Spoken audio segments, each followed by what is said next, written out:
A partir de ahora, suegra, voy a sacar todos tus ahorros de $150,000. Tú no los necesitas, solo necesitas esperar la muerte. Tragué en seco. No respondí.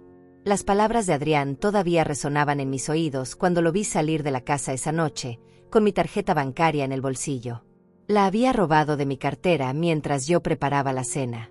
Pensó que no me di cuenta, pero lo vi todo reflejado en el vidrio de la alacena. Eran las 10 de la noche cuando escuché el auto arrancar. Desde la ventana de mi habitación, observé cómo se alejaba rumbo al cajero automático de la avenida principal. Erika iba con él, por supuesto. Siempre estaba con él. Mi nuera, la mujer que había convertido a mi hijo en un extraño. Me senté en el borde de mi cama. Las manos me temblaban. El corazón me latía tan fuerte que podía sentirlo en las sienes.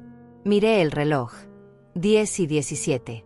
Sabía exactamente lo que estaba haciendo en ese momento. Había llegado al cajero. Estaba insertando mi tarjeta. Sus dedos estaban digitando la contraseña que me había obligado a darle apenas unas horas antes. 3, 7, 2, 9. Y entonces, cuando leyó el mensaje en la pantalla, comenzó a gritar sin parar. Pero estoy adelantándome. Déjenme contarles cómo llegué a este momento. Como una madre de 70 años, viuda y aparentemente indefensa, logró lo que nunca imaginaron que podría hacer. Todo comenzó 6 meses atrás. Vivía tranquila en esta casa que Armando y yo compramos hace 40 años. Una casa modesta en un barrio tranquilo, con un pequeño jardín al frente donde crecen jazmines y rosas. Después de que mi esposo murió, hace 3 años, la casa se sentía demasiado grande, demasiado silenciosa. Pero era mía. Era mi refugio. Adrián venía a visitarme cada domingo. Tomábamos café, hablábamos de su trabajo, de la vida. Eran momentos sencillos pero preciosos. Mi hijo era todo lo que me quedaba en este mundo. Hasta que conoció a Erika. Recuerdo el día que me la presentó. Llegó a casa con un vestido color púrpura ajustado, tacones altos que repiqueteaban contra el piso de madera. Tenía una sonrisa perfecta, demasiado perfecta. Me abrazó con efusividad, me llamó mamá Lilia desde el primer momento, me trajo flores. ¡Qué mujer tan encantadora!, pensé entonces. ¡Qué equivocada estaba! Los primeros meses fueron sutiles. Pequeños comentarios envenenados disfrazados de preocupación. «Ay, suegrita, ¿no crees que esta casa es demasiado grande para ti sola? Podrías caerte y nadie se enteraría. Oh, Adrián me contó que tienes buenos ahorros. Deberías pensar en qué hacer con ellos antes de que sea tarde, ¿no crees?». Yo sonreía y asentía, sin entender realmente lo que estaba haciendo. Estaba sembrando semillas. Semillas de codicia en el corazón de mi hijo. Las visitas dominicales se volvieron más espaciadas. Una vez cada 2 semanas. Luego una vez al mes. Adrián siempre tenía una excusa: mucho trabajo, compromisos sociales, cansancio. Pero yo sabía la verdad. Erika no quería que viniera. Cuando sí venían, todo había cambiado. Adrián ya no me miraba a los ojos. Se sentaba en el sofá revisando su teléfono mientras Erika caminaba por la casa como si estuviera evaluándola, calculando su valor. «Esta sala es linda, pero está muy anticuada», decía, tocando las cortinas que yo misma había cosido. «Estos muebles ya cumplieron su ciclo, suegra». Yo callaba. Siempre callaba. Porque tenía miedo de perder a mi hijo si decía algo que lo molestara. Un día, hace 3 meses, llegaron sin avisar. Era martes por la tarde. Yo estaba regando las plantas del jardín cuando escuché el auto estacionarse. Adrián bajó primero, con el rostro serio. Erika venía detrás, con esa sonrisa que ya había aprendido a temer. «Mamá, tenemos que hablar», dijo Adrián. Entramos a la casa. Me senté en mi silla favorita, la que estaba junto a la ventana. Ellos se quedaron de pie, como si fueran jueces y yo la acusada. «Erika y yo hemos estado pensando», comenzó él. Su voz sonaba ensayada, mecánica. «Esta casa es demasiado para ti. Te está costando mantenerla. Los gastos, el jardín, todo. Y tus ahorros, bueno, a tu edad, ¿realmente los necesitas?». Sentí que el suelo se abría bajo mis pies. «¿Qué estás diciendo, hijo?».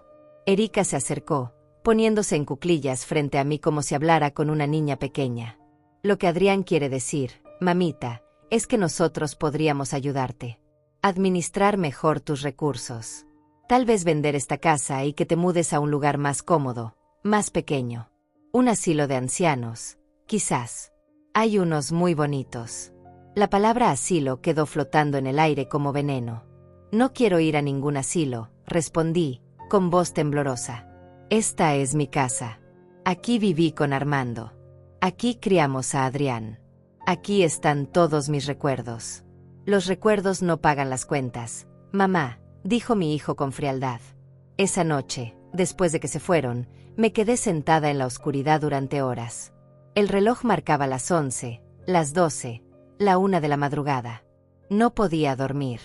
No podía pensar con claridad. Solo sentía un vacío inmenso en el pecho. ¿Cómo había llegado a esto? Como el niño que solía abrazarme y decirme que era la mejor mamá del mundo ahora me miraba como si fuera un estorbo. Armando, susurré en la oscuridad. Si estuvieras aquí, nada de esto estaría pasando. Pero Armando no estaba. Y yo estaba sola. Completamente sola. Y esa noche, algo dentro de mí cambió para siempre. Los días que siguieron fueron un infierno silencioso. Adrián y Erika comenzaron a venir más seguido. Ya no pedían permiso. Usaban la llave que yo le había dado a mi hijo años atrás, cuando todavía era el hombre que conocía. Entraban como si la casa fuera suya. Como si yo fuera invisible. Me despertaba por las mañanas y los encontraba en la cocina, tomando café, hablando en voz baja. Cuando yo entraba, se callaban de inmediato. Sus miradas me seguían mientras preparaba mi desayuno. No decían buenos días. No preguntaban cómo había dormido. Simplemente me observaban, como si estuvieran esperando algo. Una mañana, bajé a la sala y encontré a Erika midiendo las ventanas con una cinta métrica. Llevaba un cuaderno donde anotaba números con letra perfecta y puntiaguda. ¿Qué haces?, pregunté, aunque ya sabía la respuesta. Ella ni siquiera levantó la vista. Solo estoy viendo las dimensiones, suegra. Para cuando vendamos. Estas cortinas son horribles. Habrá que cambiarlas antes de mostrar la casa a posibles compradores. Esta casa no está en venta, dije, intentando que mi voz sonara firme. Erika soltó una risita.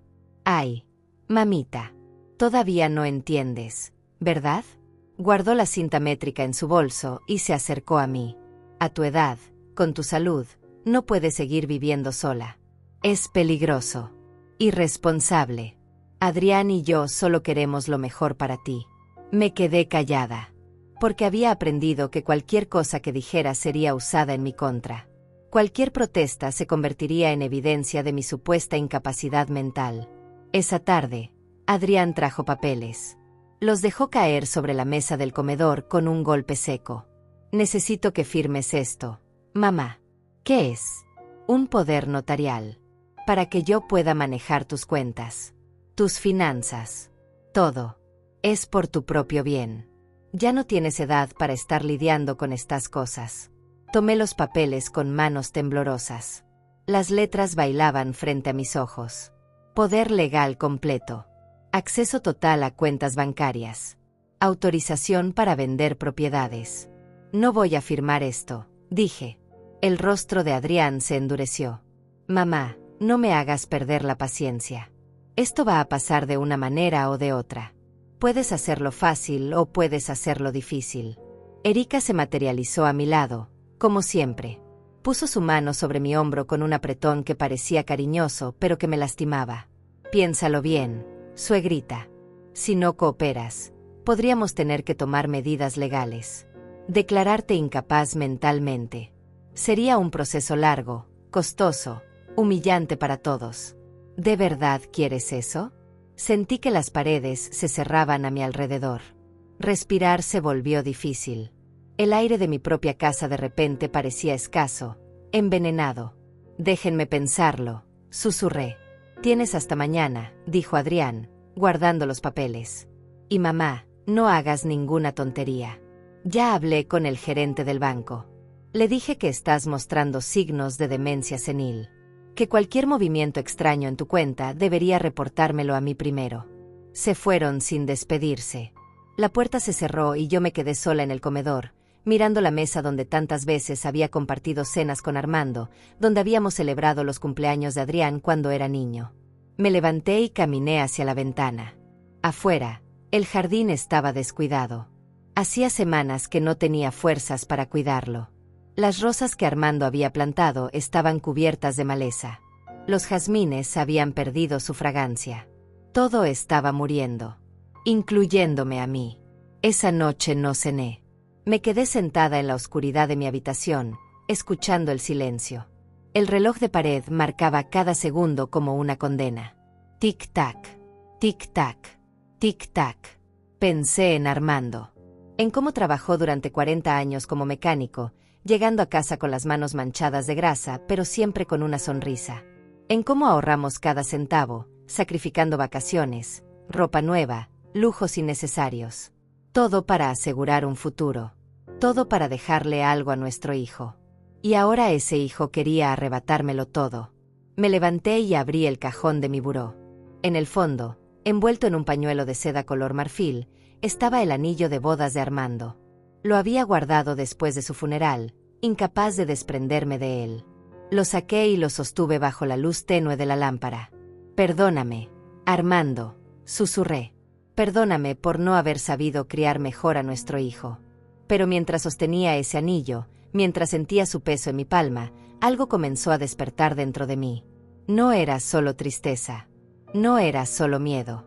Era algo más profundo, más antiguo. Era la rabia de una madre traicionada. Al día siguiente, Adrián llegó temprano. Eran apenas las 8 de la mañana cuando escuché su auto estacionarse. Entró sin tocar, como siempre. ¿Ya lo pensaste?, preguntó, sin siquiera darme los buenos días. Estaba preparando café en la cocina. Me tomé mi tiempo para responder. Dejé que el silencio se extendiera, que él se pusiera nervioso. Sí, dije finalmente, sin voltear a verlo. Lo pensé. ¿Y bien? No voy a firmar. Escuché sus pasos acercándose. Sentí su presencia detrás de mí, amenazante. Mamá, no me obligues a hacer esto por las malas. Me volteé para enfrentarlo. Por primera vez en meses, lo miré directamente a los ojos. Y lo que vi ahí me rompió el corazón. No había amor. No había culpa. Solo codicia. Solo impaciencia. Haz lo que tengas que hacer, Adrián, dije con voz tranquila. Pero no voy a regalarte lo que tu padre y yo construimos con tanto sacrificio. Su mandíbula se tensó. Sus puños se cerraron. Por un momento pensé que iba a golpearme. Pero no lo hizo. En cambio, sacó su teléfono y marcó un número. Erika, ven para acá. Ya. Mi madre está teniendo uno de sus episodios. Episodios. Repetí, incrédula. Él me ignoró. 10 minutos después, Erika estaba ahí. Traía con ella a un hombre que no conocía. Un tipo alto, con traje gris, portafolio en mano.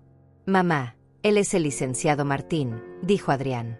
Especialista en casos de incapacidad mental en adultos mayores. El hombre me extendió la mano, pero no la tomé. Me quedé inmóvil, mirándolos a todos. Señora Lilia, dijo el licenciado con voz suave pero profesional, su hijo está preocupado por su bienestar. Me ha comentado ciertos comportamientos erráticos. Olvidos. Confusión. Paranoia. Yo no tengo nada de eso, respondí. Erika soltó un suspiro teatral. Ay, suegra. Ayer me dijiste 3 veces lo mismo en 1 hora. No te acuerdas. Te estás olvidando de todo. Eso es mentira. ¿Ves? Le dijo Erika al abogado. Agresividad. Negación. Todos signos clásicos. Sentí que me estaban tendiendo una trampa. Cada palabra que dijera sería interpretada como evidencia de mi supuesta demencia. Si me defendía, era agresiva. Si lloraba, era inestable. Si callaba, era confusión mental. No había forma de ganar. El licenciado Martín sacó unos papeles de su portafolio. Señora Lilia, solo necesito que firme aquí. Es un simple procedimiento de evaluación, para asegurarnos de que está bien. No voy a firmar nada. Adrián dio un paso adelante. Su voz se volvió dura, metálica. Mamá, firma los papeles o juro por Dios que te meto en un psiquiátrico hoy mismo. Tengo testigos. Tengo al licenciado aquí. Puedo hacerte declarar incapaz en menos de una semana. El silencio que siguió fue aplastante. Miré a mi hijo. Realmente lo miré. Y me pregunté en qué momento lo había perdido. En qué momento el niño que solía traerme flores del jardín se había convertido en este extraño cruel. Por dentro, algo empezaba a arder. Firmé los papeles. No porque quisiera. No porque creyera que era lo correcto. Firmé porque necesitaba tiempo. Porque había aprendido algo en mis 70 años de vida. A veces la rendición es solo una estrategia. El licenciado Martín guardó los documentos en su portafolio con una sonrisa satisfecha. Muy bien, señora Lilia. Haremos la evaluación la próxima semana. Es solo un trámite. No tiene de qué preocuparse. Cuando todos se fueron, me quedé sentada en la sala durante horas. La luz del sol entraba por las ventanas, iluminando las partículas de polvo que flotaban en el aire. Todo estaba en silencio. Un silencio pesado, opresivo, que me hacía difícil respirar. Me levanté lentamente. Mis rodillas crujieron. El cuerpo me dolía como si hubiera envejecido 10 años en un solo día. Caminé hacia el pasillo, hacia la habitación que había sido de Armando y mía durante 40 años. Abrí el armario. En la parte superior, detrás de cajas de zapatos viejos y ropa que ya no usaba, había una caja de madera. La había escondido ahí el día del funeral de Armando. Nadie sabía de su existencia. Ni siquiera Adrián. La bajé con cuidado. Mis manos temblaban. La madera estaba fría al tacto, suave por los años. La abrí despacio, como si fuera un cofre de tesoros. Dentro estaban los documentos. Todos los documentos importantes. La escritura original de la casa, a nombre de Armando y mío. El testamento que habíamos hecho juntos, donde todo quedaba para mí primero, y después para Adrián. Los certificados de las cuentas de ahorro. Las pólizas de seguro. Y una carta. Una carta que Armando me había escrito 2 semanas antes de morir, cuando ya sabía que el cáncer lo estaba venciendo. La saqué con cuidado. El papel estaba amarillento, doblado en 4 partes. La había leído cientos de veces en estos 3 años. Conocía cada palabra de memoria. Pero necesitaba leerla de nuevo. Necesitaba escuchar su voz. Mi querida Lilia, si estás leyendo esto, significa que ya no estoy contigo. No llores demasiado por mí, amor. Tuve una vida buena a tu lado. Pero necesito que me prometas algo. Cuida lo que construimos. No dejes que nadie te lo quite. Eres más fuerte de lo que crees. Siempre lo has sido. Te amo por siempre. Armando. Una lágrima cayó sobre el papel. Luego otra. Y otra más. Lloré en silencio, sosteniendo esa carta contra mi pecho, sintiendo el vacío inmenso de su ausencia. Pero junto con el dolor, algo más crecía dentro de mí. Determinación. Fuerza. Rabia controlada. Armando tenía razón. Era más fuerte de lo que creía. Y no iba a dejar que me quitaran lo que nos había costado toda una vida construir. Guardé la carta de nuevo en la caja. Tomé los documentos importantes y los observé detenidamente. Luego saqué mi teléfono. Era un modelo viejo, de esos con botones grandes que Adrián decía que usaban solo los ancianos. Pero funcionaba. Y eso era lo único que importaba. Busqué en la agenda un nombre: Esther Campos. Mi vecina. La única persona en este vecindario que todavía me hablaba con respeto, con cariño. Vivía 3 casas más abajo. También era viuda. También sabía lo que era la soledad. Marqué su número. Contestó al tercer timbrazo. ¿Lilia? ¿Estás bien, querida? Esther, necesito tu ayuda, dije, y mi voz se quebró un poco. Necesito que vengas. Por favor. Voy para allá. 10 minutos después, Esther estaba tocando mi puerta. La abrí y cuando vi su rostro amable, sus ojos llenos de preocupación, casi me derrumbo. Pero no lo hice. No podía darme ese lujo. Pasa, por favor. Entramos a la cocina. Preparé té. Nos sentamos frente a frente en la mesa donde tantas veces habíamos compartido conversaciones triviales sobre el clima, las plantas, las telenovelas. Pero hoy era diferente. Le conté todo. Cada detalle. Cada humillación. Las amenazas de Adrián. Los planes de Erika. El abogado. Los papeles que me habían obligado a firmar. Hablé sin parar durante 20 minutos mientras Esther me escuchaba con atención, su rostro reflejando horror, tristeza, indignación. Cuando terminé, se quedó en silencio por un momento largo. Luego estiró su mano arrugada y tomó la mía. Lilia, ¿qué vas a hacer? La miré directamente a los ojos. Voy a pelear. Pero necesito ayuda. Cuenta conmigo. Lo que sea que necesites. Necesito que seas mi testigo. Necesito que veas lo que está pasando. Y necesito que, si algo me pasa, le digas a alguien la verdad. Esther asintió con firmeza. Lo haré. Te lo prometo. Esa noche, después de que Esther se fue, me quedé despierta hasta tarde. Saqué una libreta vieja y empecé a escribir. Fechas. Conversaciones. Amenazas. Todo lo que había pasado en los últimos meses. Cada palabra cruel de Erika. Cada mirada fría de Adrián. Cada vez que me habían hecho sentir como un estorbo en mi propia casa. Escribí hasta que me dolió la mano. Hasta que las letras empezaron a bailar frente a mis ojos cansados. Pero no paré. Porque cada palabra escrita era evidencia. Era poder. Era mi arma silenciosa. A las 2 de la mañana, finalmente dejé la pluma. Miré las páginas llenas de mi letra temblorosa y sentí algo parecido a la esperanza. Al día siguiente, tomé una decisión. Era viernes. Sabía que Adrián y Erika no vendrían hasta el domingo. Tenía 2 días. 2 días para hacer lo que tenía que hacer. Me vestí con mi mejor ropa. Un conjunto color café que había comprado para el funeral de Armando y que casi no había vuelto a usar. Me peiné cuidadosamente. Me puse un poco de labial. Quería verme digna. Fuerte. Capaz. Llamé un taxi. No podía pedirle a Adrián que me llevara. No podía decirle a dónde iba. El banco quedaba a 15 minutos de distancia. Entré por las puertas de vidrio y el aire acondicionado me golpeó en la cara. El lugar olía a dinero y a papeles nuevos. Me acerqué al escritorio de información.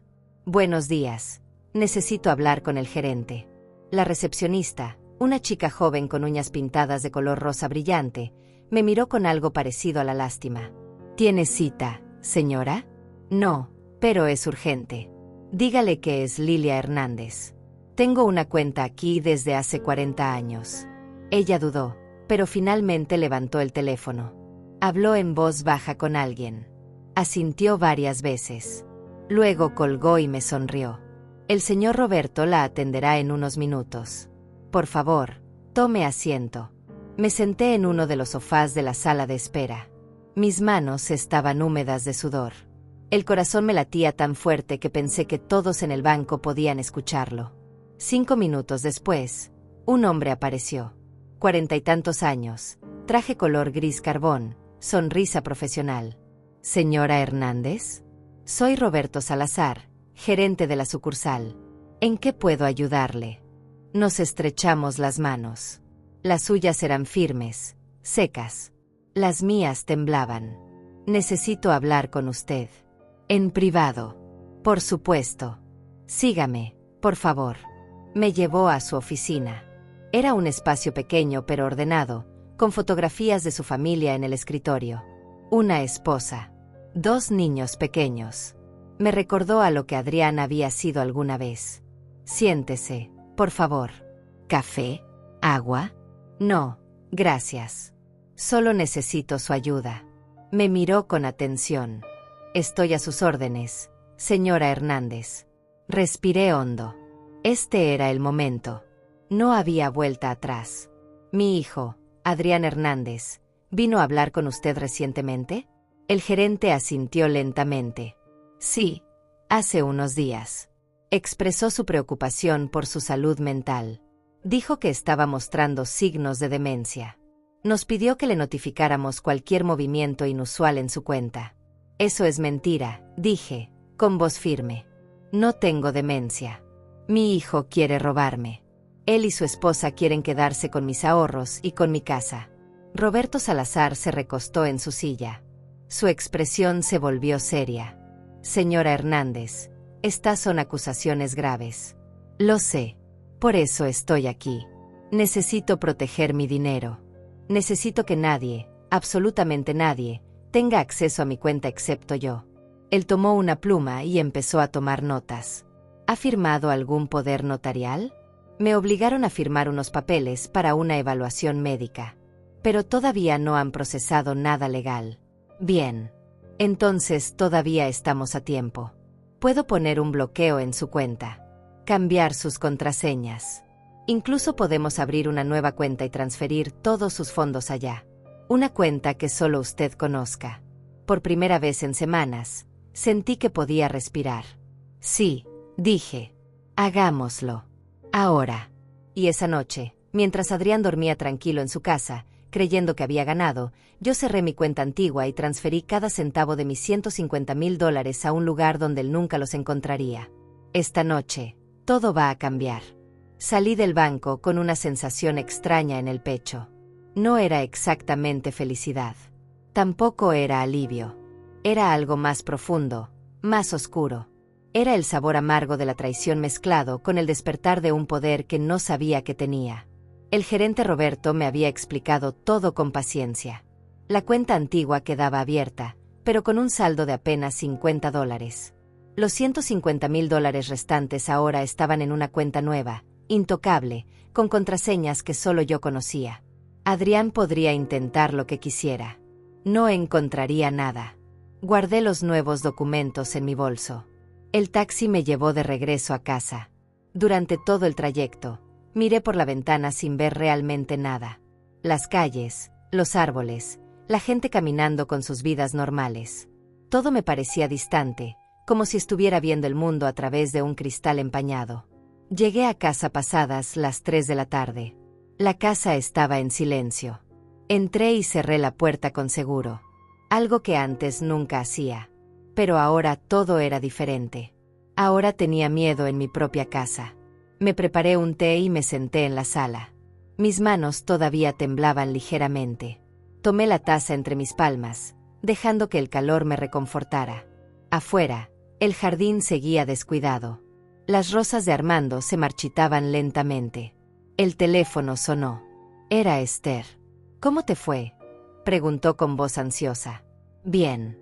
Hice lo que tenía que hacer. ¿Transferiste el dinero? Sí. Ya está a salvo. Gracias a Dios. ¿Y ahora qué? Ahora espero. Y observo. Lilia, ten mucho cuidado. Si ellos sospechan algo. Lo sé. Esther. Lo sé. Colgamos. Me quedé mirando el teléfono en mi mano. Un aparato tan simple, tan común, pero que ahora se sentía como un salvavidas. Mi única conexión con el mundo exterior. Los días siguientes fueron los más largos de mi vida. Adrián y Erika vinieron el domingo, como siempre. Yo actué con normalidad. Preparé café. Serví galletas. Sonreí cuando era necesario. Callé cuando era prudente. Erika caminó por la casa tomando más fotografías. Para los anuncios de venta, dijo. Adrián revisó los cajones de mi habitación cuando pensó que no lo veía. Buscaba los documentos. La escritura de la casa. Los papeles del banco. No encontró nada. Porque todo estaba guardado en casa de Esther. El martes por la tarde, Adrián llegó solo. Tenía una expresión tensa en el rostro. Mamá, necesitamos hablar. ¿De qué, hijo? El banco me llamó. Dijeron que fuiste hace unos días. Que hiciste preguntas sobre tu cuenta. Sentí un escalofrío recorrerme la espina. Mantuve la voz calmada. Sí, fui a preguntar mi saldo. ¿Hay algún problema con eso? ¿Para qué necesitabas saber tu saldo? Es mi dinero, Adrián. ¿No puedo ni siquiera preguntar? Él se acercó más. Su sombra me cubrió. Mamá, no estés haciendo nada estúpido. Te lo advierto. No estoy haciendo nada, mentí. Solo fui a preguntar. Nada más. Me miró fijamente, tratando de detectar el engaño. Pero yo había aprendido bien. 70 años de vida me habían enseñado a ocultar mis verdaderos sentimientos cuando era necesario. Finalmente, Se alejó. Más te vale. Porque si intentas mover ese dinero a otra parte, lo sabré. Y las consecuencias no te van a gustar. Cuando se fue, tuve que sentarme. Las piernas ya no me sostenían. El corazón me latía tan fuerte que dolía. Había sido una actuación. Una mentira cuidadosa. Y había funcionado. Pero sabía que el tiempo se agotaba. Pronto descubrirían la verdad. Y cuando lo hicieran, la furia sería terrible. El jueves recibí una carta certificada. Era de un bufete de abogados. La abrí con manos temblorosas. Las palabras bailaban frente a mis ojos. Estimada señora Lilia Hernández, por medio de la presente, le informamos que su hijo, el señor Adrián Hernández, ha iniciado un proceso legal para declararla mentalmente incapaz. La evaluación médica está programada para el próximo lunes a las 10 de la mañana. La carta cayó de mis manos. Me quedé inmóvil, mirando el papel en el suelo. Lunes. 4 días. Solo me quedaban 4 días antes de que intentaran quitarme todo. Llamé a Esther. Necesito que vengas. Ahora. Llegó en menos de 10 minutos. Le mostré la carta. Su rostro palideció. Dios mío, Lilia, esto es serio. Si te declaran incapaz, Adrián tendrá control total sobre todo. Tu casa, tu dinero, tu vida. Lo sé. ¿Qué vas a hacer? Me quedé en silencio por un momento largo. En mi mente, un plan empezaba a formarse. Oscuro. Arriesgado. Pero necesario. Voy a darles lo que quieren, dije finalmente. ¿Qué? ¿Te has vuelto loca? No. Voy a darles exactamente lo que quieren. Van a creer que ganaron. Y ese será su error más grande. Esther me miró con confusión. No entiendo. Me incliné hacia adelante. Necesito que hagas algo por mí. Algo muy importante. Dime. El lunes, cuando venga el médico para evaluarme, necesito que estés aquí. Escondida. Grabando todo. Cada palabra que digan. Cada amenaza. Cada manipulación. ¿Tienes una grabadora? Tengo mi celular. Graba video. Perfecto. Quiero evidencia. Quiero pruebas de lo que están haciendo. Esther asintió lentamente. Está bien. Lo haré. Pero Lilia, ¿estás segura de esto? Es peligroso. Estoy segura. Ya no tengo miedo. Ya perdí demasiado. No voy a perder lo que queda. Los días siguientes los pasé preparándome. Ensayé mi actuación. Practiqué frente al espejo. La viuda confundida. La anciana desorientada. La madre que ya no reconocía bien las cosas. Era un papel que odiaba. Pero era necesario. El domingo por la noche, Adrián vino a dejar algo claro.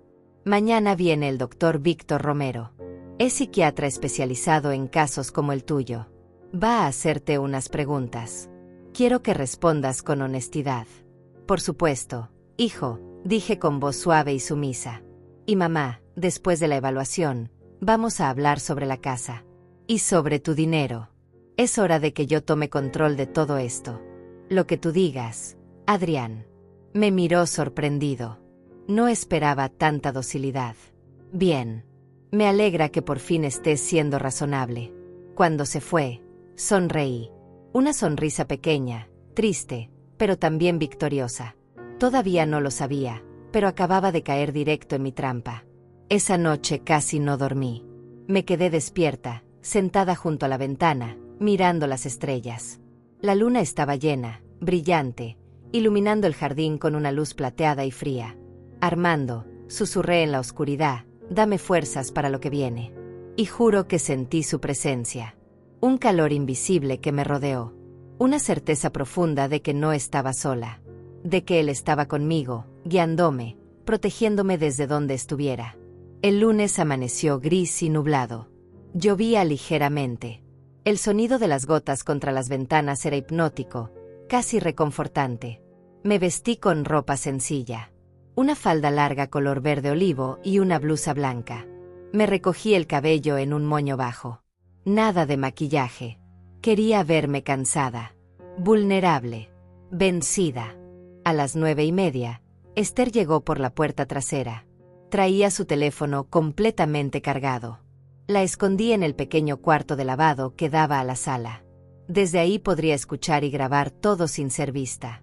A las 10 en punto, exactamente, tocaron el timbre. Adrián entró primero. Detrás de él venía Erika, con un vestido color amarillo mostaza que hacía juego con su sonrisa falsa. Y finalmente, el doctor Víctor Romero. Un hombre de unos 50 años, lentes gruesos, maletín negro de cuero. «Buenos días, señora Hernández», dijo con voz profesional pero sin calidez. «Soy el doctor Romero. ¿Podemos sentarnos?» «Por supuesto». Nos sentamos en la sala. Adrián y Erika en el sofá. El doctor en el sillón individual. Yo en mi silla favorita, junto a la ventana. El doctor sacó una libreta y una pluma. «Voy a hacerle algunas preguntas. No se ponga nerviosa. Solo responda con honestidad». «Está bien». «¿Sabe qué día es hoy?» «Lunes». «¿Qué fecha?» Dudé. Dejé que el silencio se extendiera un poco. ¿Marzo?» Erika y Adrián intercambiaron miradas significativas. «¿Y el año?» «¿2023?» El doctor anotó algo. «¿Recuerda qué desayunó esta mañana?» «Café, creo». «¿O fue té?» «Más anotaciones». «¿Sabe por qué estoy aquí, señora Hernández?» La miré con ojos confundidos. ¿Para ayudarme?» «Su hijo está preocupado por usted. Dice que ha estado olvidando cosas. Confundiéndose. ¿Es eso cierto?» Bajé la mirada. «Tal vez. No sé. A veces no recuerdo bien las cosas». Adrián se inclinó hacia adelante. «Doctor, la semana pasada me preguntó 3 veces la misma cosa. Y ayer encontré la leche en el armario en lugar del refrigerador. Todo era mentira. Pero yo no dije nada. Solo me encogí en mi silla, haciéndome pequeña». El doctor continuó con sus preguntas. Algunas las respondí bien. Otras las respondí mal a propósito. Creé el retrato perfecto de una mujer en las primeras etapas de demencia. Y todo el tiempo, Esther grababa desde el cuarto de lavado. «Esta noche algo va a pasar». La evaluación duró casi 1 hora. 1 hora de humillación deliberada. 1 hora de fingir ser lo que no era. 1 hora de tragarme la rabia y actuar como la anciana confundida que ellos querían que fuera. Finalmente, el doctor Víctor cerró su libreta. «Señora Hernández, voy a ser honesto con usted. Los resultados de esta evaluación preliminar sugieren un deterioro cognitivo significativo. Recomendaré que su hijo asuma la responsabilidad legal de sus asuntos financieros y médicos». Asentí con la cabeza, como si no entendiera realmente lo que eso significaba. Pero por dentro, mi corazón latía con furia contenida. Adrián se puso de pie, radiante. «Gracias, doctor. ¿Cuánto tiempo tomará el proceso legal?» Con la documentación que ya tienen y mi reporte médico, diría que unas 2 semanas. Tal vez menos. Erika también se levantó. Extendió la mano hacia el doctor con esa sonrisa perfecta que tanto odiaba. «Le agradecemos mucho, doctor Romero. Esto es lo mejor para ella, aunque no lo entienda ahora». El doctor se despidió y Adrián lo acompañó hasta la puerta. Yo me quedé sentada, inmóvil, mirando mis manos arrugadas sobre mi regazo. Erika se acercó a mí.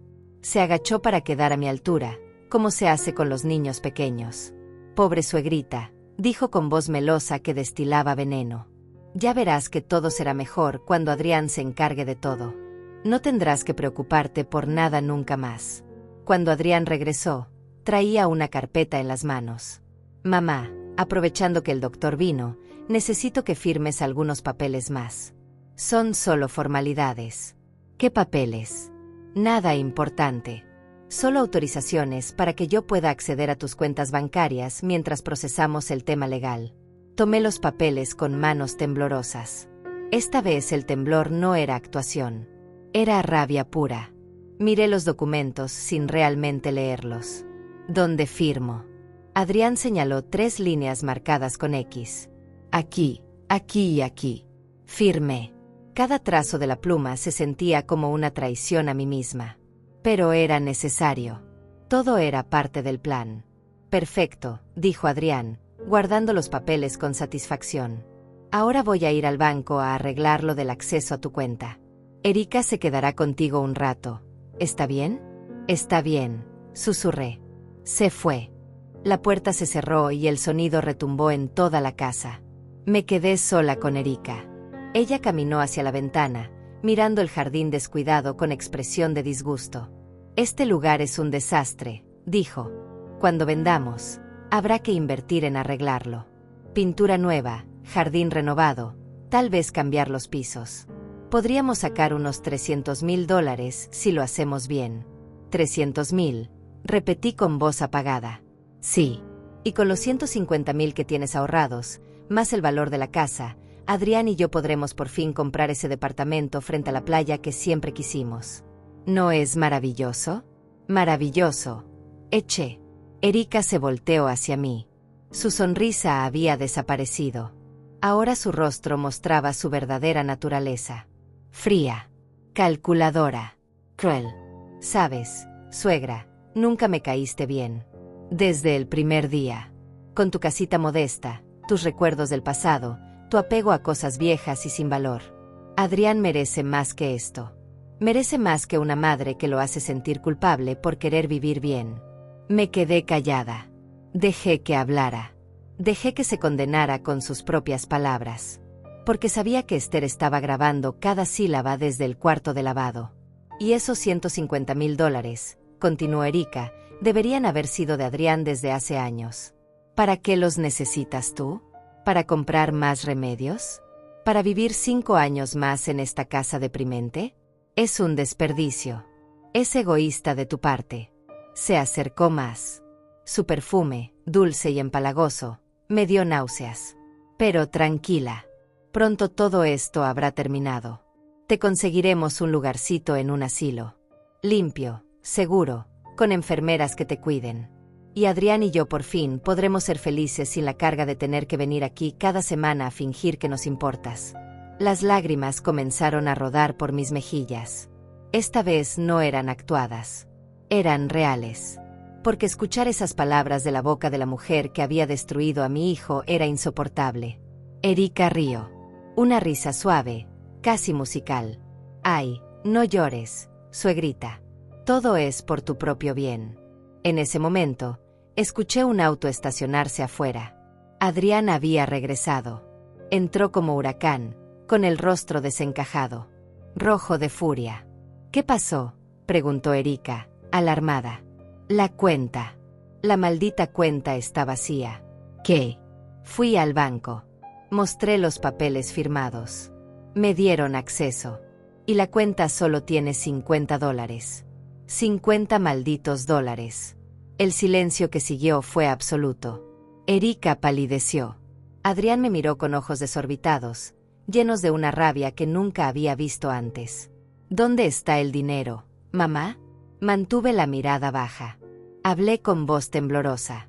¿Qué dinero? Los $150,000. ¿Dónde están? No sé de qué hablas, hijo. Adrián se abalanzó sobre mí. Me tomó por los hombros, sacudiéndome. No te hagas la estúpida. ¿Qué hiciste con el dinero? Suéltame. Me estás lastimando. Erika intentó calmarlo. Amor. Espera. Tal vez ella realmente no recuerda. El doctor dijo que tiene problemas de memoria. Adrián me soltó bruscamente. Me dejé caer en la silla, respirando con dificultad. Él comenzó a caminar de un lado a otro, como animal enjaulado. Esto no tiene sentido. El dinero no puede simplemente desaparecer. Tiene que estar en alguna parte. Se volteó hacia mí de nuevo. ¿Fuiste al banco? ¿Moviste el dinero a otra cuenta? Yo no recuerdo. Tal vez. No sé. Piensa. Maldita sea. Piensa. Las lágrimas seguían cayendo. Yo solo quería guardar el dinero. Tuve miedo. Miedo de que me lo quitaran. Erika se acercó con expresión peligrosa. ¿Abriste otra cuenta? No respondí. Solo lloré más fuerte. Adrián sacó su teléfono. Marcó un número. Necesitaba hablar con el gerente. Sí, Roberto Salazar. Es urgente. Dígale que es Adrián Hernández. Esperó con el teléfono pegado a la oreja. Yo podía escuchar mi propio corazón latiendo. Podía sentir la tensión en el aire, espesa como niebla. ¿Roberto? Sí, soy yo. Escucha, necesito que revises si mi madre abrió otra cuenta en las últimas semanas. Sí, Lilia Hernández. Pausa larga. Ya veo. Entiendo. No, no hay problema. Gracias. Colgó. Su rostro era una máscara de furia contenida. Abrió una cuenta nueva hace 10 días. Transfirió todo el dinero ahí. Y puso restricciones para que nadie más tenga acceso. El silencio que siguió fue aterrador. Erika me miró como si quisiera matarme. Adrián respiraba pesadamente, los puños cerrados tan fuerte que los nudillos se veían blancos. Me subestimaron, susurré. Creyeron que era una vieja tonta. Pero los engañé. ¿Qué dijiste? Levanté la mirada. Esta vez no había lágrimas. Solo determinación. Dije que los engañé. El dinero es mío. La casa es mía. Y ustedes no van a quedarse con nada. Adrián dio un paso hacia mí, amenazante. Voy a recuperar ese dinero aunque sea lo último que haga. No puedes. Cambié todas las contraseñas.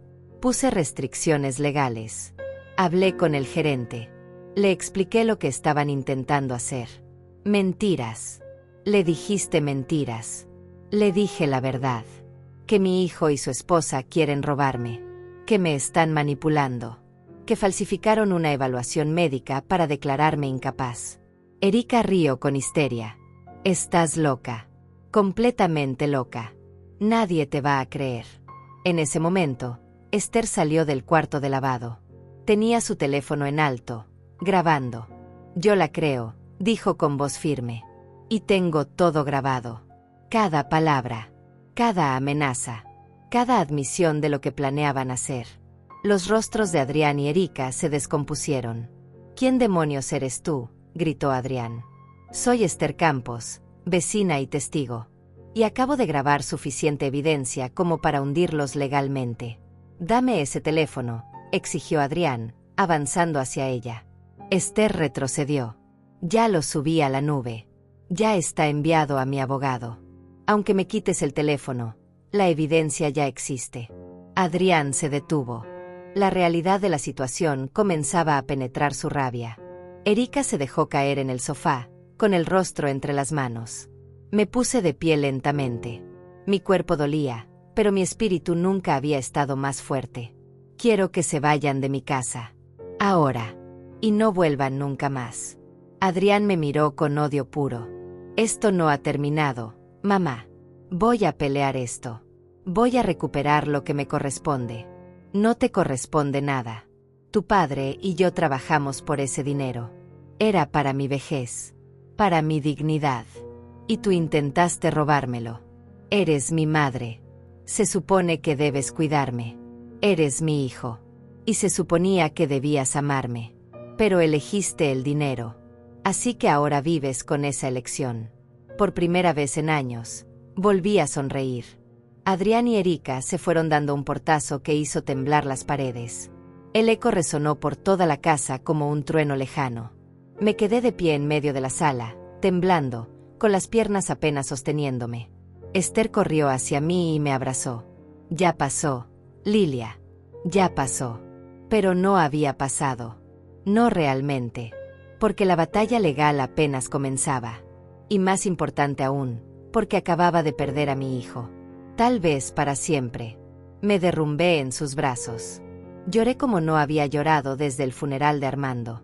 Lloré por el niño que había criado, por el hombre en que se había convertido, por la relación que nunca volvería a tener. Lloré por todo lo que había perdido y por todo lo que nunca recuperaría. Esther me sostuvo mientras mi cuerpo se sacudía con sollozos. No dijo nada. Solo estuvo ahí. A veces el silencio es el mejor consuelo. Cuando finalmente me calmé, me ayudó a sentarme. Me preparó té caliente con miel, como solía hacer Armando cuando estaba enferma. El líquido caliente me quemó la garganta, pero era un dolor bienvenido. Me hacía sentir viva. ¿Estás segura de que el video quedó bien grabado?, pregunté con voz ronca. Esther revisó su teléfono. Perfectamente claro. Tengo a Erika diciendo que nunca le caíste bien, que eres una carga, que planean venderte la casa. Tengo a Adrián amenazándote. Tengo todo. Guardé el video en 3 lugares diferentes. Mi nube personal, un correo electrónico y se lo envié a mi sobrino Daniel, que es abogado. ¿Daniel acepta casos como este? No lo sé. Pero conoce a gente que sí. Me dijo que te llamará mañana. Le apreté la mano. Gracias. Esther. No sé qué haría sin ti. Eres mi amiga, Lilia. Y lo que te están haciendo es imperdonable. Vamos a pelear esto juntas. Esa noche no pude dormir. Me quedé sentada en la cama de Armando, mirando su fotografía en la mesita de noche. Era una foto de nuestro 20º aniversario de bodas. Estábamos frente a un pastel sencillo, sonriendo. Éramos pobres entonces, pero éramos felices. ¿Qué hubiera hecho, Armando?, susurré a la fotografía. ¿Habría peleado como yo? ¿O habría perdonado a Adrián sin importar qué? Pero conocía la respuesta. Armando había sido un hombre bueno, pero también justo. No toleraba la traición. No toleraba la crueldad. Me habría dicho que hiciera exactamente lo que estaba haciendo. Protege lo que es tuyo, amor. No dejes que nadie te lo quite. Su voz en mi memoria era tan clara como si estuviera en la habitación conmigo. Los días siguientes fueron extraños. La casa estaba en silencio absoluto. Nadie vino a visitarme. Ni Adrián ni Erika. Era como si hubieran desaparecido del mundo. Pero yo sabía que estaban ahí, conspirando, planeando su próximo movimiento. Daniel, el sobrino de Esther, me llamó el martes. Era un hombre de voz firme y profesional. Señora Lilia, vi el video. Es evidencia contundente de intento de fraude y abuso de ancianos.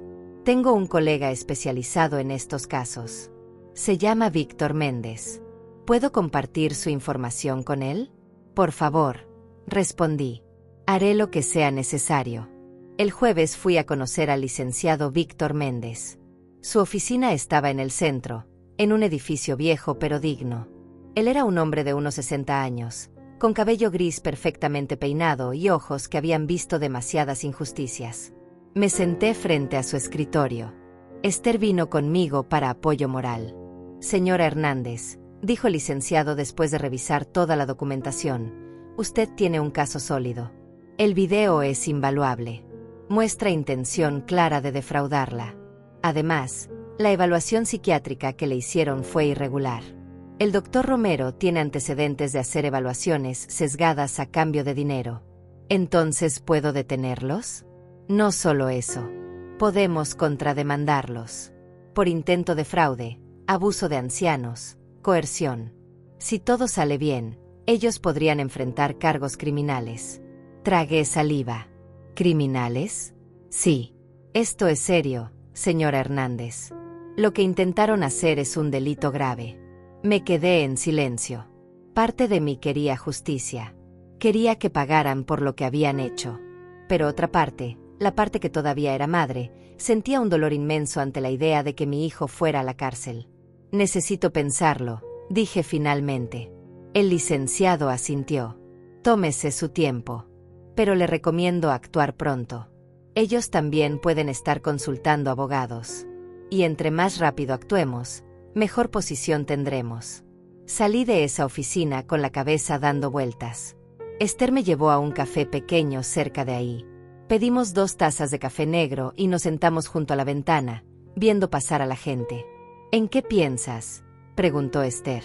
¿En qué nunca imaginé que mi vida llegaría a esto? A los 70 años, peleando contra mi propio hijo. Él tomó esa decisión, Lilia. No tú. Lo sé. Pero sigue siendo mi hijo. Un hijo que intentó robarte. Que te iba a meter en un asilo. Que te llamó carga. Sus palabras eran duras pero ciertas. Bebí mi café en silencio, sintiendo el amargor en mi lengua. Esa noche, mientras preparaba la cena, el timbre sonó. Mi corazón dio un salto. ¿Serían ellos de nuevo? ¿Vendrían a amenazarme? ¿A rogarme? ¿A lastimarme? Miré por la mirilla. Era un mensajero con un sobremanila grande. Abrí la puerta con cautela. ¿Lilia Hernández? Sí. Firma aquí, por favor. Firmé. El mensajero me entregó el sobre y se fue. Lo llevé a la cocina con manos temblorosas. Lo abrí lentamente. Adentro había documentos legales. Una demanda. Adrián me estaba demandando por difamación y por retención ilegal de fondos que, según él, le pertenecían como único heredero. Me senté pesadamente. Leí cada página con creciente horror. Según la demanda, yo estaba mentalmente incapaz. Había transferido el dinero en un estado de confusión. El dinero debía ser devuelto inmediatamente a una cuenta controlada por Adrián para mi propio beneficio. Era una mentira tras otra. Una manipulación tras otra. Pero lo que más me dolió fue la última página. Una carta personal de Adrián. Mamá, esto no tenía que llegar tan lejos. Si simplemente hubieras cooperado, todo habría sido más fácil. Pero elegiste el camino difícil. Ahora voy a pelear por lo que me corresponde. Y voy a ganar. Porque tengo abogados mejores que tú. Tengo recursos. Y tengo la determinación de no dejar que una anciana testaruda me robe mi herencia. La carta cayó de mis manos. Herencia. Me llamó su herencia. Como si yo ya estuviera muerta. Como si mi única función fuera dejarle dinero cuando muriera. Algo se rompió dentro de mí en ese momento. No fue mi espíritu. Fue el último vestigio de esperanza de que mi hijo volviera a ser quien era. Fue la muerte final de la ilusión de que esto podía arreglarse con amor. Tomé el teléfono y llamé al licenciado Víctor Méndez. Señora Hernández, quiero proceder con todo. La contrademanda. Los cargos. Todo. ¿Está segura? Completamente. Ya no tengo hijo. Solo tengo un extraño que quiere destruirme. Y no voy a dejarlo. Entiendo. Prepararé los documentos. Los tendrá listos para firmar mañana. Gracias. Colgué. Miré alrededor de mi cocina. Las paredes que Armando había pintado. Los azulejos que habíamos elegido juntos. La mesa donde habíamos compartido miles de comidas. Todo estaba lleno de recuerdos. De amor. De sacrificio. Y no iba a dejar que me lo quitaran. Me levanté y caminé hacia el jardín trasero. La lluvia había parado, pero el aire todavía olía a tierra mojada. Las rosas de Armando estaban ahí, maltratadas pero vivas. Me arrodillé frente a ellas, sin importarme que el barro manchara mi falda. Con mis manos, empecé a quitar la maleza. Arranqué las hojas secas. Limpié alrededor de las raíces. Trabajé hasta que me dolieron las rodillas y la espalda. Trabajé hasta que mis manos estuvieron sucias y mis uñas rotas. Pero las rosas volvieron a verse hermosas. Heridas, sí, golpeadas por el abandono, pero vivas, resistiendo, como yo. Me senté en el pasto húmedo, mirando mi trabajo. Las lágrimas corrían por mis mejillas, pero esta vez no eran de tristeza. Eran de rabia, de determinación, de fuerza renacida. Adrián había cometido un error. Había subestimado a su madre. Había olvidado que yo era la mujer que había sobrevivido a la pobreza, que había criado a un hijo sola durante meses cuando Armando estuvo enfermo, que había trabajado limpiando casas ajenas para pagar su educación. Había olvidado que yo era una sobreviviente. Y los sobrevivientes no se rinden. Ese día no solo enterré a mi esposo, también a la mujer que fui. La mujer sumisa. La madre complaciente. La viuda silenciosa. Había nacido alguien nuevo. Alguien más fuerte. Alguien que no tenía miedo de pelear. Los siguientes días fueron un torbellino de actividad legal. El licenciado Víctor Méndez se movió rápido. Presentó una contrademanda formal contra Adrián y Erika por intento de fraude, coerción, abuso de ancianos y conspiración para robar. Adjuntó el video de Esther como evidencia principal. También solicitó una orden de restricción temporal. Adrián y Erika no podían acercarse a mí ni a mi propiedad mientras el caso se resolvía. Cuando el juez vio el video, aprobó la orden de inmediato. Fue Esther quien me trajo la noticia. Llegó a mi casa con una sonrisa enorme en el rostro, agitando los papeles en el aire. Lo logramos, Lilia. La orden fue aprobada. No pueden acercarse a ti. Si lo hacen, van a la cárcel. Me dejé caer en una silla. El alivio fue tan intenso que casi me dolió físicamente. Por primera vez en meses, podía respirar sin miedo. Podía dormir sin preocuparme de que vinieran a robarme o a amenazarme. Pero el alivio duró poco, porque sabía que Adrián no se rendiría tan fácilmente. Y tenía razón. Una semana después, recibí otra carta. Esta vez no era de abogados. Era manuscrita, con letra de Erika. Querida suegra, espero que estés satisfecha con lo que has logrado. Has destruido a tu propia familia. Has convertido a tu hijo en un criminal ante la ley por defender lo que le corresponde. ¿Crees que Armando estaría orgulloso de ti? ¿Crees que aprobaría que envíes a su hijo a la cárcel por dinero? Piénsalo bien, Lilia. Todavía estás a tiempo de arreglar esto. Retira la demanda. Danos el dinero. Y podremos olvidar todo esto. Si no lo haces, te prometo que vamos a pelear hasta el final. Y cuando ganemos, porque ganaremos, te quitaremos hasta el último centavo. Te dejaremos en la calle. Piénsalo. La carta estaba firmada con un corazón dibujado, como si fuera una nota de amor en lugar de una amenaza apenas velada. Se la mostré al licenciado Méndez. Él la leyó con expresión seria. Esto es evidencia adicional. Amenaza e intento de coerción. Voy a agregarlo al expediente. ¿De verdad creen que pueden ganar? Pregunté. Tengo miedo de que encuentren alguna forma de quitármelo todo. El licenciado me miró con firmeza. Señora Lilia, ellos no tienen caso. El video es devastador.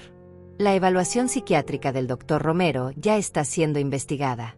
Encontramos que él ha hecho al menos otras 6 evaluaciones fraudulentas en los últimos 2 años. Su credibilidad está destruida. ¿Y el dinero? ¿Pueden obligarme a devolverlo? El dinero siempre fue suyo. Lo ganó legalmente. Lo ahorró legalmente. Lo transfirió legalmente. Ningún juez le va a quitar lo que es suyo por derecho. Sus palabras me tranquilizaron. Pero la duda seguía ahí, como una sombra en mi corazón. Pasaron las semanas. El caso avanzaba lentamente a través del sistema legal. Deposiciones. Documentos. Más evidencia recopilada. El licenciado Méndez descubrió que Erika había estado investigando asilos de ancianos de bajo costo. Los más baratos. Los que tenían historiales de negligencia. También encontró mensajes de texto entre Adrián y Erika. Mensajes donde planeaban todo. Donde calculaban cuánto dinero obtendrían. Donde hablaban de mí como si fuera un problema que resolver, un obstáculo que eliminar. Leerlos fue como recibir puñaladas. Cada palabra era una herida. Mi hijo. Mi propio hijo. Escribiendo sobre mí con tanto desprecio, tanta frialdad. Una noche, Esther vino a visitarme. Trajo vino y queso. Nos sentamos en la sala con las luces bajas, escuchando música suave en la radio. ¿Cómo te sientes?, preguntó. Vacía, respondí con honestidad. Como si me hubieran quitado algo que nunca voy a recuperar. Recuperarás la paz. La dignidad. Eso vale más que cualquier relación tóxica. Bebí mi vino lentamente. Esther, ¿alguna vez te arrepientes de algo? ¿De alguna decisión que tomaste? Todos los días. Pero no de las decisiones que tomé para protegerme. De esas nunca me arrepiento. Miré mi copa. El líquido rojo se movía suavemente. ¿Hice mal en criarlo? ¿Dónde me equivoqué? No te equivocaste. Él tomó sus propias decisiones. Eligió a Erika. Eligió el dinero. Eligió la codicia. Tú solo elegiste sobrevivir. Pasó otro mes. Finalmente llegó la fecha de la audiencia preliminar. Era un día frío de junio. Me vestí con mi mejor ropa. Un traje color gris perla que había comprado para ocasiones especiales. Esther me acompañó. También vino Daniel, su sobrino abogado, para apoyo moral. Entramos a la sala del tribunal. Era más pequeña de lo que imaginaba. Fría. Con ese olor particular a madera vieja y papeles polvorientos. Adrián ya estaba ahí. Con Erika a su lado. También tenían abogado. Un hombre joven con traje caro y expresión arrogante. Cuando Adrián me vio, su rostro se endureció. No había rastro del niño que había sido. Solo había un extraño lleno de odio. El juez entró. Todos nos pusimos de pie. Era una mujer de unos 50 años, con expresión seria pero justa. Nos sentamos. El procedimiento comenzó. El abogado de Adrián habló primero. Pintó un cuadro de una anciana confundida, manipulada por una vecina entrometida. Dijo que yo había transferido el dinero en un estado de demencia, que Adrián solo quería protegerme. Luego fue el turno del licenciado Méndez. Presentó el video. La sala quedó en silencio absoluto mientras reproducían la grabación. La voz de Erika llenó el espacio. Nunca me caíste bien. Eres una carga. Te conseguiremos un lugarcito en un asilo. Vi cómo el rostro de Adrián palidecía, como Erika miraba al piso, incapaz de enfrentar sus propias palabras. El licenciado Méndez también presentó los mensajes de texto, los planes para vender mi casa, los cálculos de cuánto dinero obtendrían.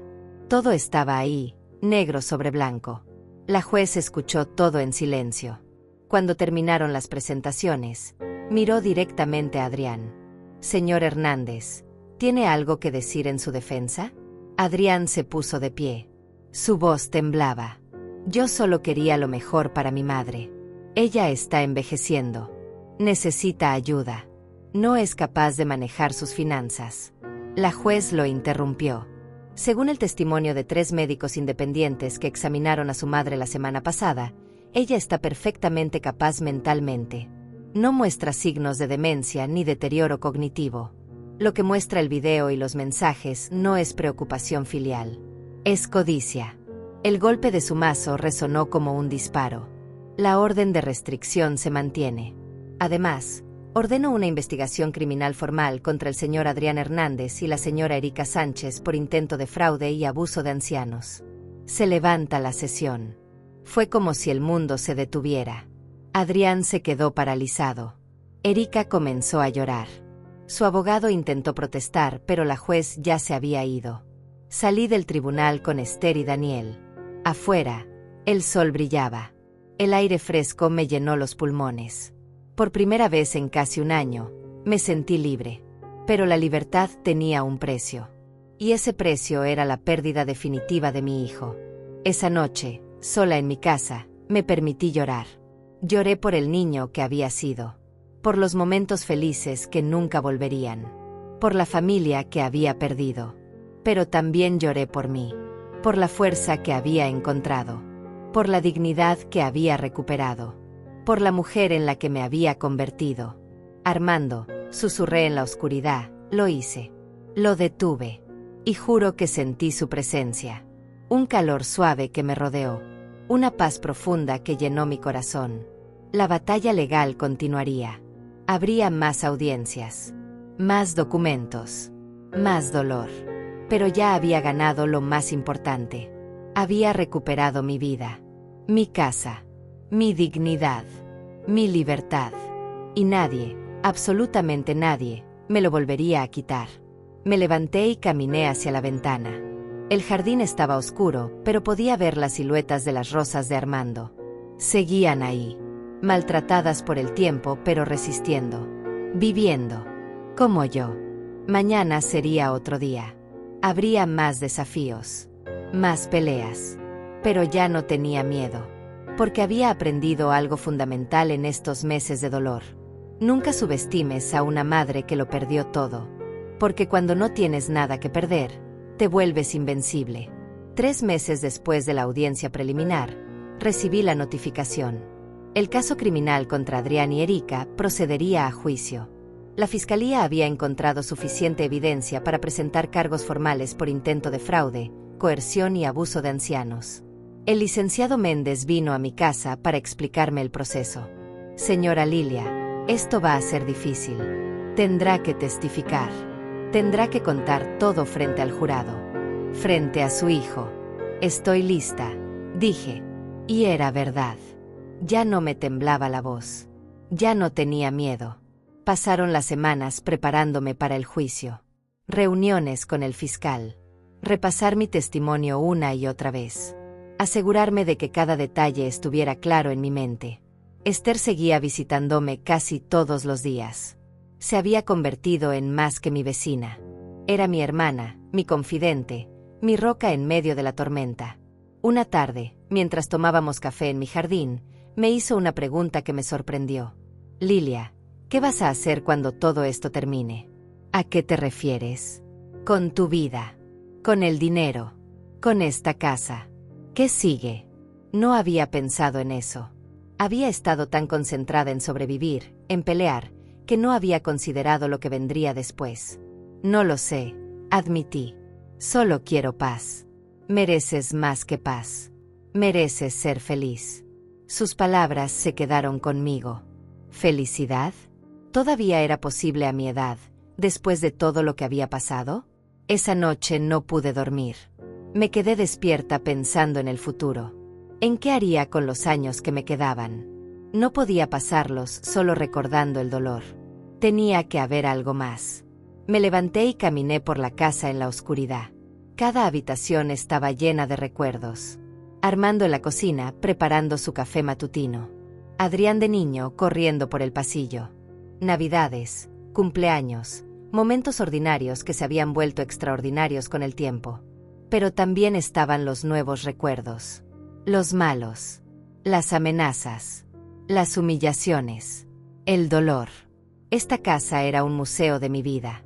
Lo bueno y lo malo. Y de repente supe lo que tenía que hacer. Al día siguiente llamé al licenciado Méndez. Quiero hacer un testamento nuevo. Uno donde todo quede muy claro. Por supuesto. ¿Tiene en mente cómo quiere distribuir sus bienes? Sí. Quiero dejar la casa a una organización benéfica. Una que ayude a ancianos en situaciones de abuso. Quiero que se convierta en un refugio. Un lugar seguro para personas como yo. Es una decisión hermosa, señora Lilia. Y el dinero. Los $150,000. Quiero crear un fondo. Para ayudar a ancianos a pagar abogados cuando sus propias familias los traicionan. Su voz se quebró ligeramente cuando respondió. Usted va a ayudar a mucha gente, señora Lilia. Espero que sí. Porque nadie debería pasar por lo que yo pasé. Y nadie debería estar solo cuando lo haga. Firmé el Nuevo Testamento una semana después. Esther y Daniel fueron mis testigos. Cuando terminé, sentí como si me hubiera quitado un peso enorme de los hombros. Adrián ya no heredaría nada. Pero más importante, mi dolor tendría propósito. Mi sufrimiento ayudaría a otros. Finalmente llegó el día del juicio. Era octubre. Casi un año exacto desde aquella noche cuando Adrián había anunciado que vaciaría mi cuenta. El tribunal estaba lleno. Periodistas, espectadores, gente que había seguido el caso en las noticias. Aparentemente mi historia había resonado con mucha gente. Había tocado una fibra sensible en la sociedad. Me senté en la sección de testigos con Esther a mi lado.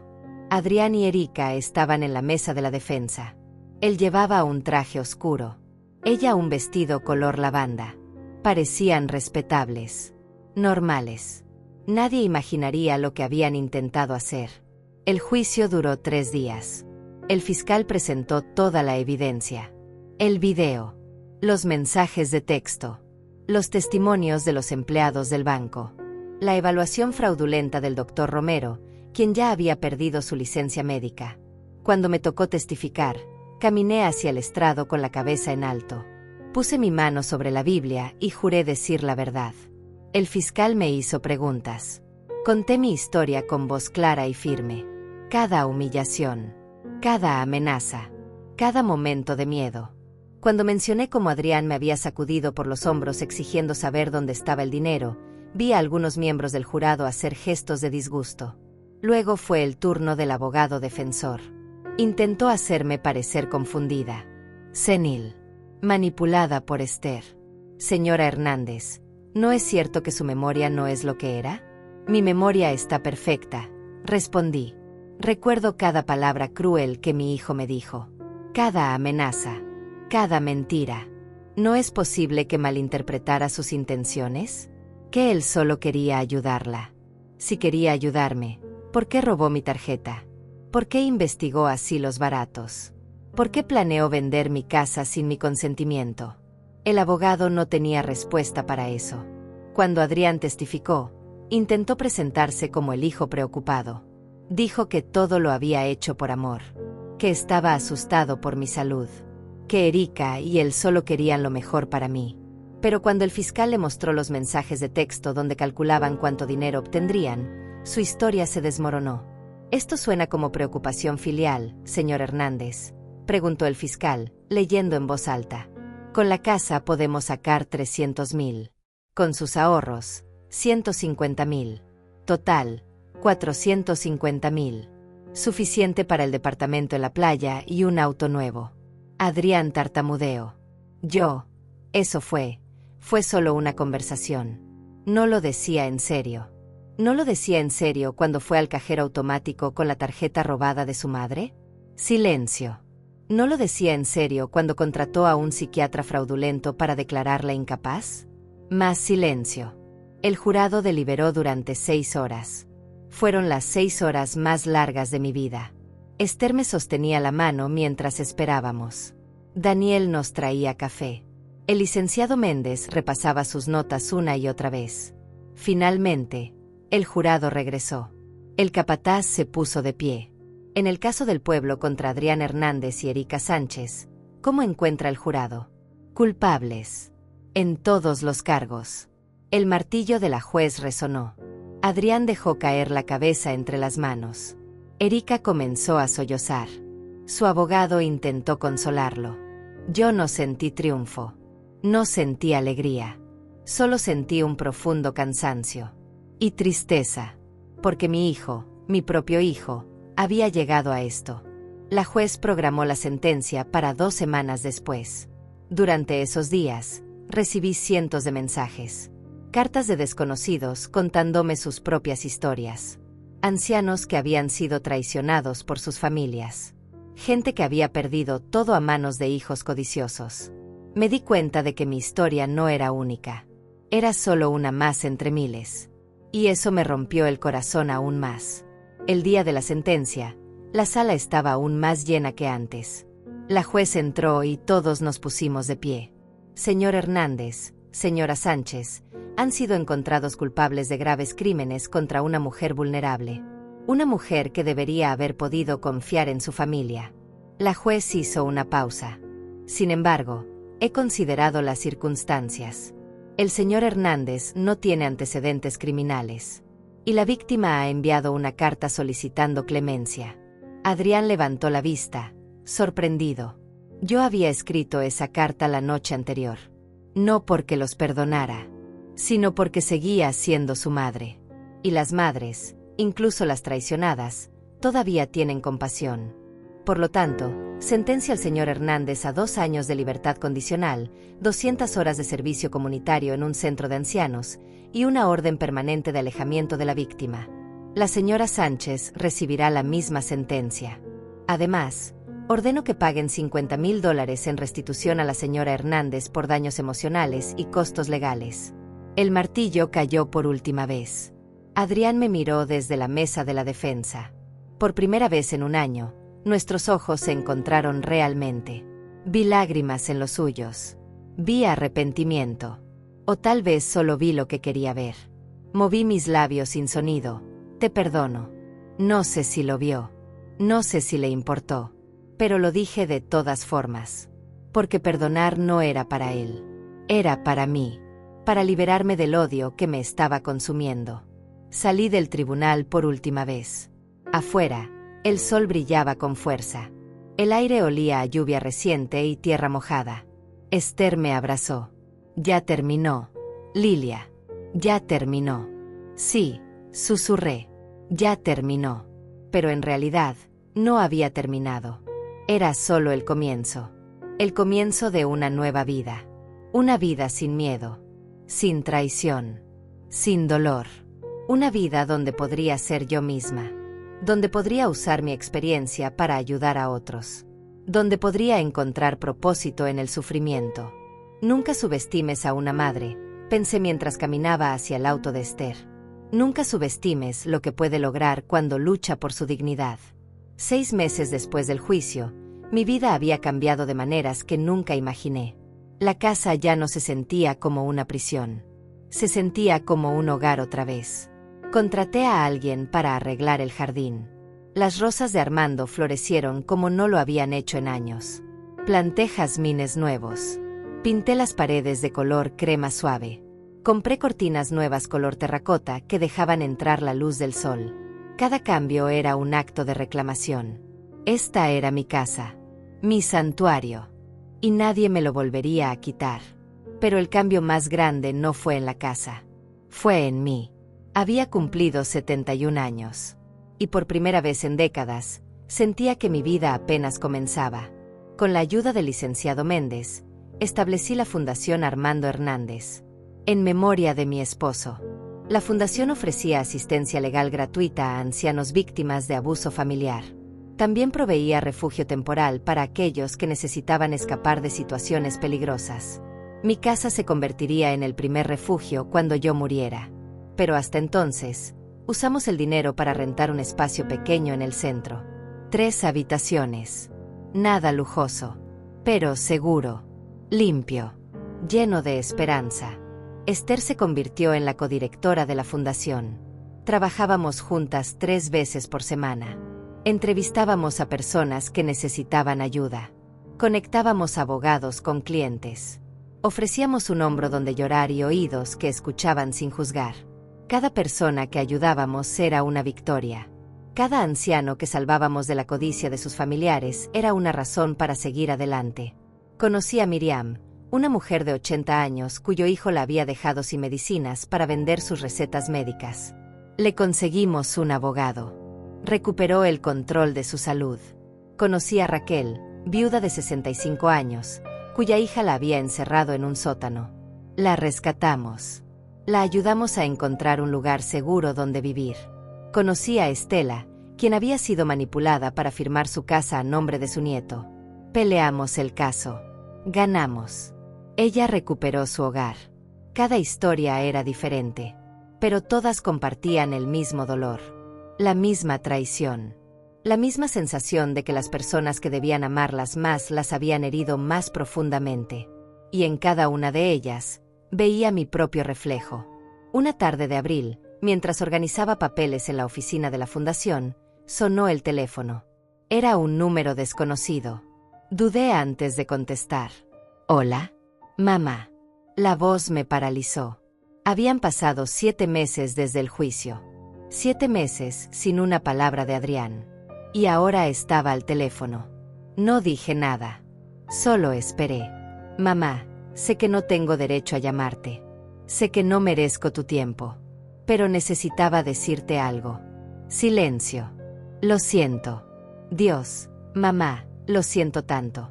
No hay excusa para lo que hice. No hay justificación. Fui egoísta. Fui cruel. Fui un hijo horrible. Escuché su voz quebrarse. Escuché lágrimas en sus palabras.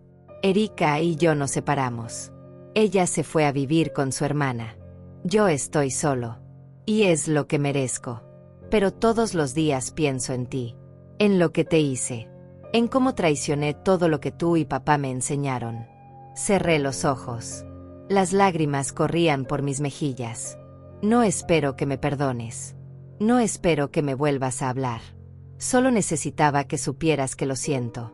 Y que si pudiera regresar el tiempo, daría cualquier cosa por cambiar lo que hice. La línea quedó en silencio. Esperando. Esperando que yo dijera algo. Adrián, dije finalmente, mi voz apenas un susurro, ya te perdoné. ¿Qué? Te perdoné el día de la sentencia. Porque eso es lo que hacen las madres. Incluso cuando duele. Incluso cuando no lo mereces. Mamá. Pero perdonar no significa olvidar. No significa que todo vuelva a ser como antes. Rompiste mi confianza. Rompiste mi corazón. Y esas cosas no se arreglan con una disculpa. Lo sé. Tal vez algún día podamos hablar. Tal vez algún día podamos reconstruir algo. Pero no hoy. Hoy todavía duele demasiado. Lo entiendo. Te amo, mamá. Siempre te amé.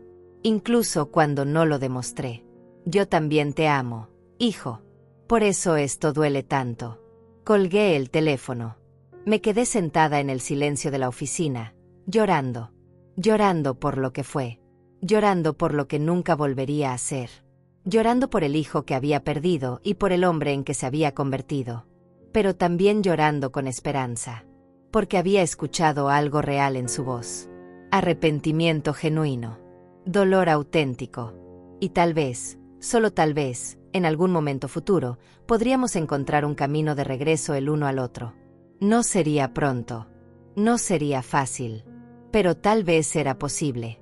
Esa noche, Esther vino a cenar. Le conté sobre la llamada. Ella escuchó sin interrumpir, sosteniendo mi mano sobre la mesa. ¿Qué vas a hacer?, preguntó cuando terminé. Voy a vivir mi vida. Voy a seguir ayudando a la gente. Y voy a dejar la puerta abierta. Solo una rendija, pero abierta.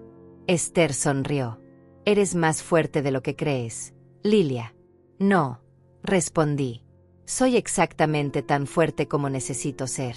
Los meses siguientes fueron los más plenos de mi vida. La fundación creció. Ayudamos a más de 50 personas en el primer año. Recibimos donaciones, voluntarios, reconocimiento. Un periódico local escribió un artículo sobre mí. La madre que se negó a ser víctima, decía el titular. La historia se volvió viral. Recibí cientos de mensajes de todo el país, de todo el continente. Me invitaron a hablar en conferencias, en centros comunitarios, en iglesias. Conté mi historia una y otra vez. Y cada vez que la contaba, ayudaba a alguien más a encontrar su propia fuerza. Una mujer se me acercó después de una charla. Tenía lágrimas en los ojos. Gracias, dijo. Mi hija está intentando hacer lo mismo que su hijo intentó con usted. Pero ahora sé que puedo pelear. Ahora sé que no estoy sola. Le tomé las manos. No estás sola. Nunca estás sola. Hay todo un ejército de mujeres como nosotras. Mujeres que se negaron a rendirse. Y juntas somos invencibles. En mi cumpleaños 72, Esther organizó una fiesta pequeña en mi jardín. Vinieron las mujeres que habíamos ayudado. Miriam, Raquel, Estela. También vinieron voluntarios de la fundación. El licenciado Méndez y su familia. Daniel y su esposa. Nos sentamos bajo las estrellas, rodeadas de las rosas de Armando que ahora florecían en toda su gloria. Comimos. Reímos. Compartimos historias. Celebramos no solo mi cumpleaños, sino nuestras victorias. Nuestras sobrevivencias. Cuando todos se fueron, me quedé sola en el jardín. Miré las estrellas. La luna estaba llena, brillante, iluminando todo con luz plateada.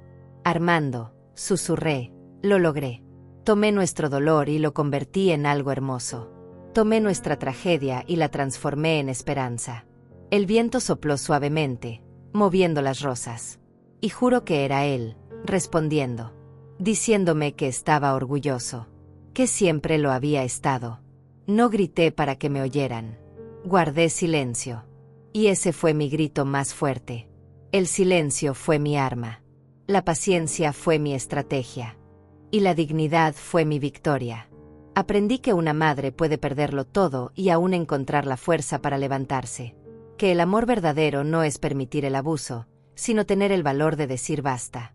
Que perdonar no significa olvidar, sino liberarse del peso del odio. Aprendí que a los 70 años, la vida puede empezar de nuevo. Que nunca es demasiado tarde para ser fuerte, para ser valiente, para ser libre. Y aprendí que cuando tocas fondo, cuando pierdes todo, cuando el mundo te da la espalda, ahí es cuando descubres quién realmente eres. Entré a la casa. Apagué las luces. Me acosté en mi cama, en mi casa, rodeada de paz. Y por primera vez en años, dormí sin miedo, sin preocupaciones, sin dolor, solo con la certeza profunda de que había sobrevivido, de que había ganado. No porque hubiera destruido a mi hijo, sino porque me había salvado a mí misma. Una madre puede perderlo todo, menos la fuerza de volver a levantarse. Y yo me levanté. Y seguiré levantándome. Cada día. Hasta mi último aliento. Porque eso es lo que hacemos los sobrevivientes. Cuéntame en los comentarios desde qué ciudad me estás escuchando. Si esta historia te tocó el corazón, si te hizo sentir que no estás solo en tu lucha, dale like y suscríbete al canal. Tu historia también importa. Tu dolor también tiene propósito. Y juntos, Podemos convertirnos en la luz que otros necesitan en su oscuridad.